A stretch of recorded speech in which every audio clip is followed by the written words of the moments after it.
On salue l'agilité. Bah oui. Et en temps de crise, on en parlait. On a besoin de cette créativité, agilité. Sauf que là où c'est terrible, c'est quand la directrice du magasin dit finalement, il n'y a pas de distorsion de concurrence. Si, parce que eux, ils ont un flux.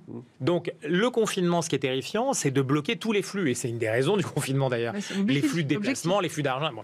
Là, en l'occurrence, c'est qu'on ne doit pas bloquer tous les flux. Et le commerce de proximité, quelque part, il doit être accompagné dans une créativité. Je ne sais pas, c'est là où il faut inventer et que les organisations de terrain, oui, mais davantage encore, on ne peut pas leur bloquer les flux parce qu'ils ne peuvent pas faire ça. C'est-à-dire que le click and collect, il faut qu'il y ait un moment un clic physique ou un clic digital. Ouais, là, le digital, ils ne peuvent pas le faire, ça ne sert à rien dans l'océan du digital aujourd'hui. Sortir aujourd'hui avec son projet dans 3 semaines ou 1 mois, vous aurez passé les vacances de Noël avant que les gens commencent à savoir que vous existez. Donc ça n'a aucun sens. Donc ça veut dire qu'il faut que physiquement, au moins, ils aient la capacité de pouvoir faire ça. On le voit dans certains cas, il y a des gens qui n'obéissent pas. Il y a des gens qui n'obéissent pas dans certaines villes. Il y a cette espèce de fronde, entre guillemets, qui n'est pas une fronde, c'est une résistance positive à quelque chose qui aujourd'hui est difficile. Et parfois, c'est pour survivre, simplement. Exactement. Mais et c'est pas que du commerce, c'est des équipes de services, ainsi de suite. Pourquoi aujourd'hui il y a plus de mobilité dans la ville? Parce que le télétravail, c'est une bonne chose, mais pour beaucoup, c'est impossible. Pour les petites structures, leur capacité, c'est l'agilité, justement, d'être présent auprès de leurs clients, ainsi de suite. Ça n'est pas simplement du commerce, c'est pour tout le monde. Donc, il faut favoriser ça, tout en garantissant ce que vous voulez, c'est-à-dire finalement le minimum de déplacement, le minimum de prise de contact, mais soyez et accentuez la créativité, notamment je pense à des gens comme BPI